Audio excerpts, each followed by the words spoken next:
One day, a mail carrier arrived in our village. He had a letter for me. "Are you David?" he asked. "Yes," I replied.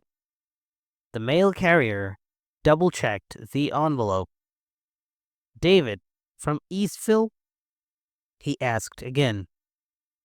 "That's me," I confirmed. Curious. "A letter for me? Who sent it?" The mail carrier looked at the envelope. "It's from your son, Lucas," he said, and handed me the letter. Then he left, walking off down the road. I called out, "Mary, Mary," to my wife. "Come here. We have a letter from Lucas." Mary came out, looking both excited and nervous. "A letter from Lucas?" she said, her voice trembling a bit. "Is he safe? Is he well?" "I'm going to ask the teacher to read it," I told her. I couldn't read or write because there was no school back then, when I was young. We lived in a small, quiet village, and our work was only farming. Lucas, our only son, had left our village 2 years ago. My 3 daughters were already married, but Lucas had gone far away to work and make a good life. Mary went to get the teacher, and soon they both returned with a group of villagers. Everyone wanted to hear the news from Lucas. The teacher carefully opened the envelope and began to read. 12 Green Street, Springfield, May 10th. Dear Father, I am living in Springfield now. I work in a factory. It is tough work, and sometimes I have to work at night, but the pay is good. I am well, and I live with friends from home. I'm sending you $50 in this letter. Use it for whatever you and mother need. Love, Lucas. $50, I exclaimed to the teacher. Are you sure? Yes, that's right, he replied, smiling. He handed me a paper. What's this? I asked. A money order, the teacher said. Take it to the main post office in Cliffside. They will give you the money. $50, I said again, feeling a mix of surprise and joy. The villagers cheered and patted me on the back, saying, David, you're a rich man now. You can buy many good things for your house and farm. I was already dreaming of new tools for the farm, better seeds, and maybe some nice food for a celebration. That evening, Mary and I talked about how Lucas was doing so well and how proud we were. We went to bed that night with smiles on our faces, thinking of all the things we could do with the money. The next morning, I woke up early, full of energy. It was still dark and the village was quiet, but I was ready to go to Cliffside. I put on my best clothes, took my walking stick, and made sure the money order was safely in my pocket. Then I said goodbye to Mary and set off. After walking about 10 miles, I reached the main road and ate a simple breakfast. While I waited for the bus, it took 2 hours, but finally the bus came and I got on. The bus ride took another 3 hours, and I didn't know much about Cliffside, except for the market and a shop run by a man named Carl. That's where I usually bought things for the farm. When I arrived, I went straight to the post office. It was busier than I expected. and there were many people in line. I waited patiently, inching forward as the line moved slowly. After a long wait, it was finally my turn. The official behind the counter looked tired and overworked.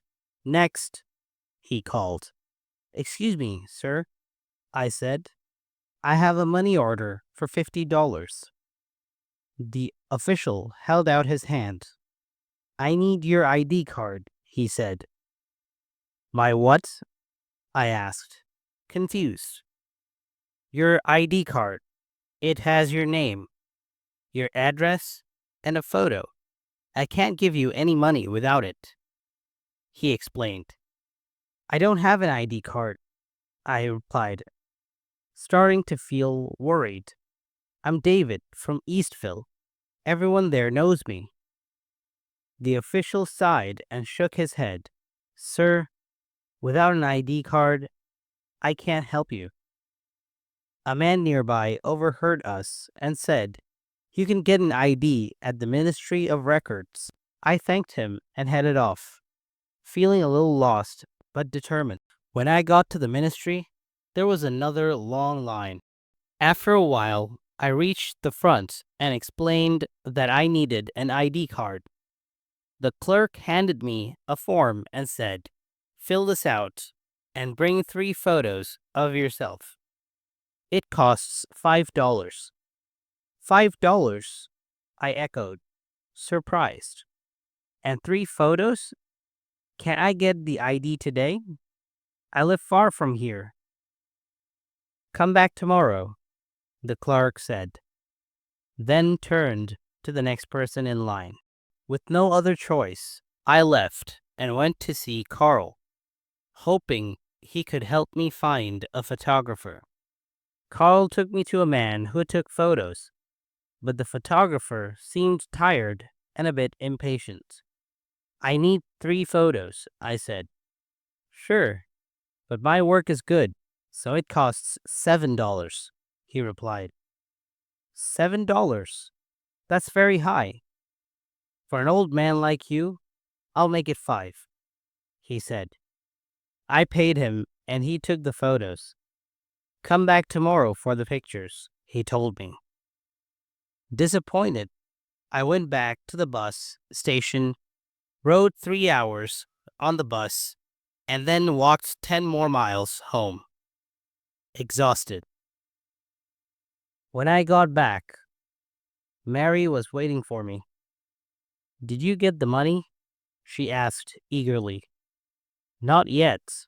I need an ID card, and I'll have to go back tomorrow," I explained, tired and frustrated.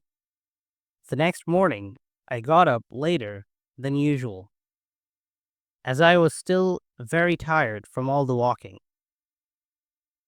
I spent the day at home, talking with friends who encouraged me to go back. Finally, the teacher helped me fill out the form for the ID, making sure all the details were correct. Early the next day, I set out again, determined to complete my mission. After reaching Cliffside, I went to the photographer's house, but he wasn't there. His wife answered the door and said he was out. "I'll wait," I said, and I did, until he finally returned. When he saw me, he seemed surprised. "Oh, you again. What do you want?" "My photos," I said, annoyed. "I paid you already." "I don't remember," he shrugged. "Do you have a receipt?" "You didn't give me one," I replied, my patience wearing thin. "Then I can't help you," he said, dismissively. Furious, I raised my stick. "I want my photos or my money back." People gathered around as we argued, and a policeman soon appeared. "Sir, did you hit this man?" the policeman asked me. I did. "He took my money but didn't give me the photos, I explained. Without an ID card, you shouldn't be here causing trouble. The policeman scolded. Go back to your village. With nothing else to do, I headed back, exhausted and disheartened. The villagers were upset for me, especially Mary. Lucas worked so hard to send money, and we can't even get it. What will we do? She asked, sadly. That evening, the teacher came to our house with a letter of introduction for a man named Mr. White, a wealthy friend of his cousin who might help. Feeling hopeful, I made the journey to Cliffside once more. After a long search, I reached Mr. White's house and handed the letter to his assistant. Finally, I was shown into a grand room where Mr. White greeted me kindly. Show me the money order, he said. I handed it to him, and he inspected it carefully. This money order is no good here. It's expired and worthless, he explained, frowning. But he offered me coffee and food, treating me kindly. As I was leaving, he handed me an envelope. I opened it outside and found only $10 inside. Walking away, I thought about Lucas and the hard work he had done to send $50. I felt tired and sad, realizing how unfair life can be sometimes, highlighting David's journey, his emotions, and the memorable and challenging moments he faced as he strives to access the money his son, Lucas, sent him. David woke with a deep sense of purpose, yet there was a persistent worry that lingered.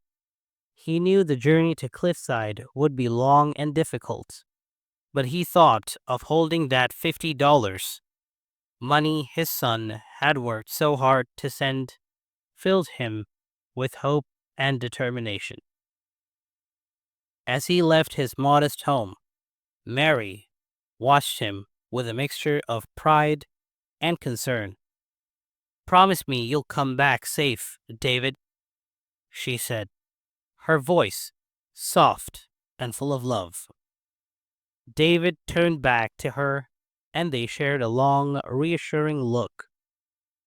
I will, Mary, he said, holding her hand tightly. This is for us, for all we've dreamed of. I won't give up.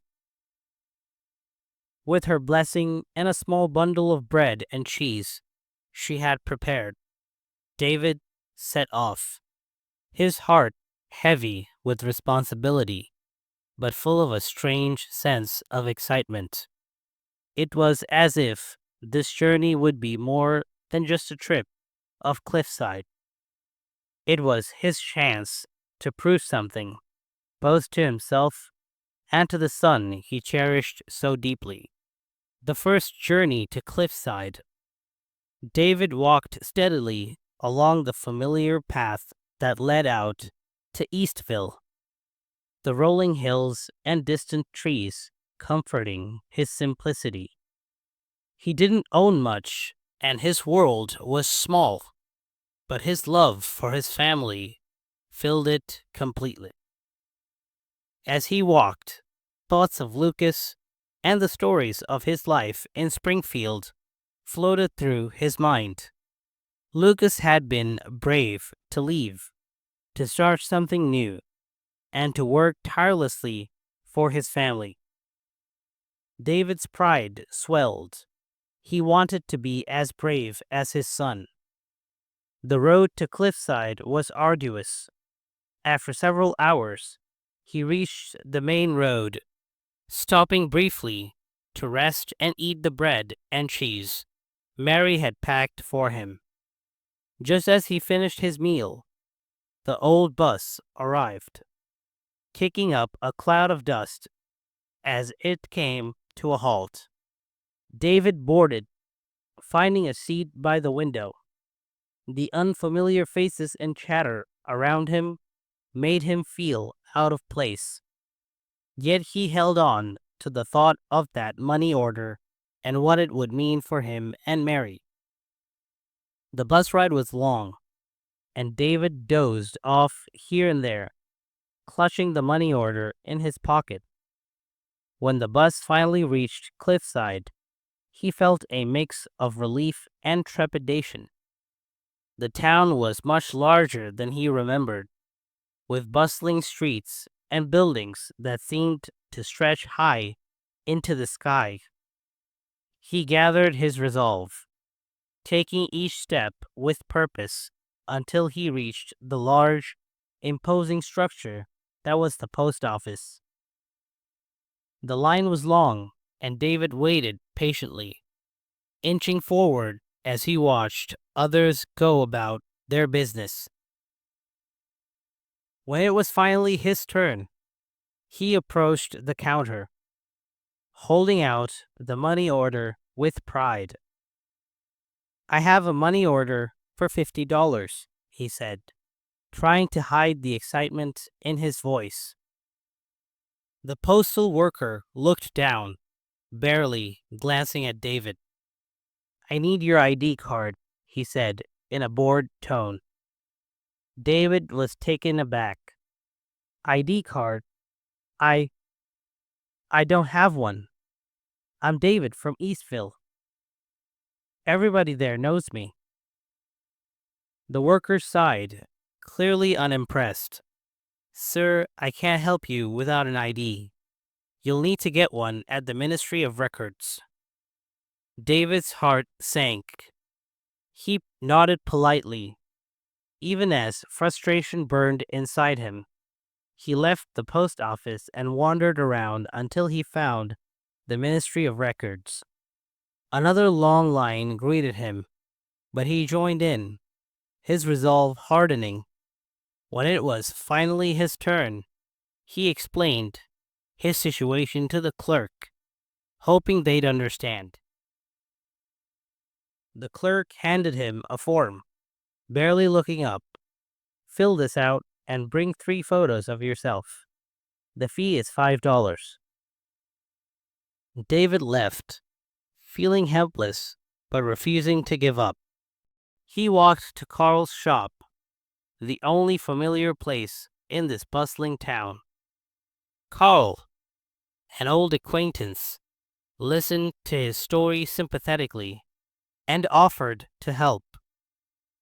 Together they found a small shop with a photographer who could take his photos. The photographer, a stern man with a wrinkled face, glanced at David as he asked for the photos. 3 photos. That'll be $7, he said gruffly.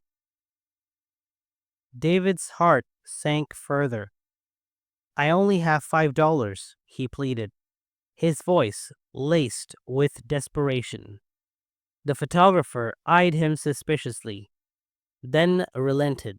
"Fine, $5 for an old man like you," he muttered.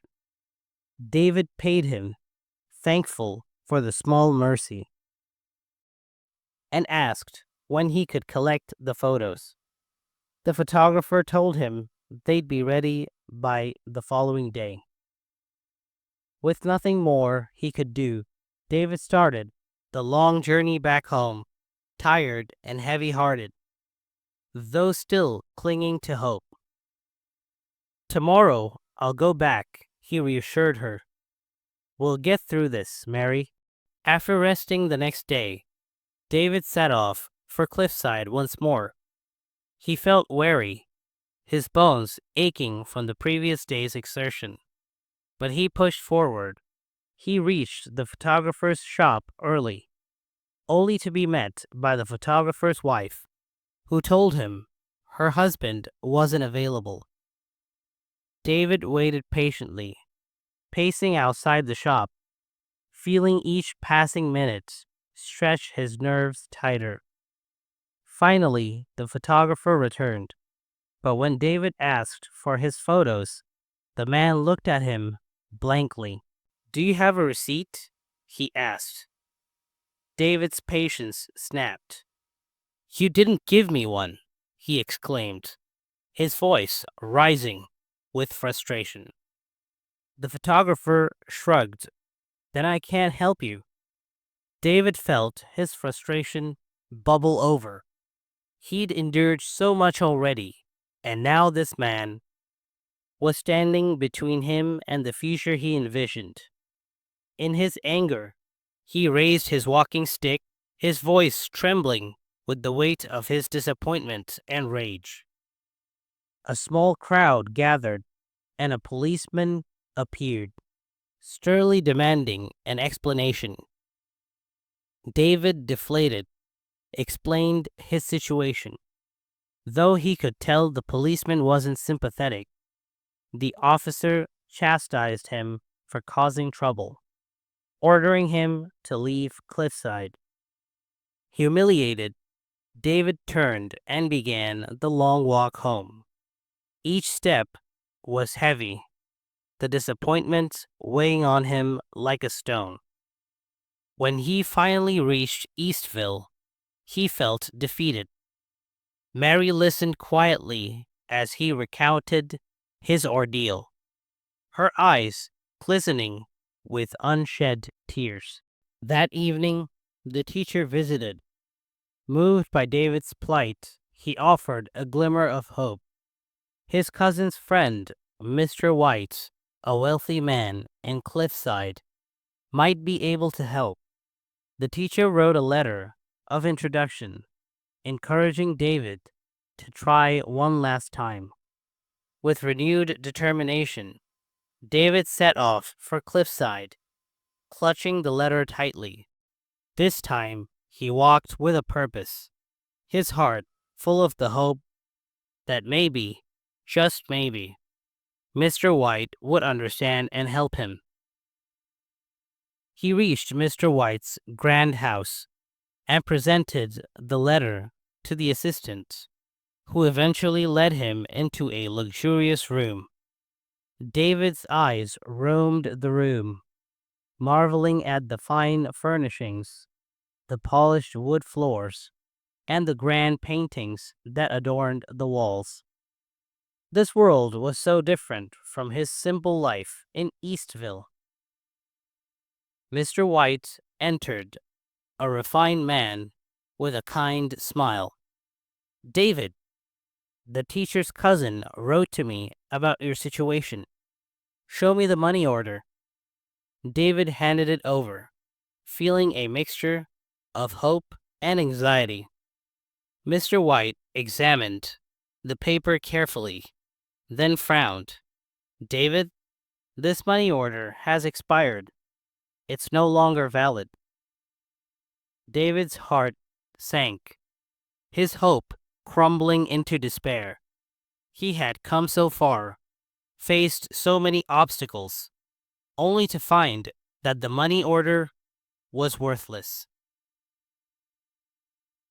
Mr. White seemed to understand David's disappointment. He gently guided David to a chair, offering him some food and coffee. As he sat, he listened patiently as David spoke of his son, the pride he felt, and the lengths he had gone to for his family. Mr. White nodded kindly, his face full of understanding. David thanked him sincerely, though his heart felt heavy with the realization of all he had lost. Outside, he opened the envelope, finding $10 inside. It was a kind gesture, but it felt bittersweet compared to the promise of $50 that had filled him with such hope. When he finally reached Eastville, Mary was there, waiting as always. She took his hand, and together they sat quietly, sharing a moment of silent understanding. David's journey had not yielded the riches he'd imagined, but he felt a strange sense of peace. He had tried, and though he hadn't achieved his goal, he'd felt the love and support of his family.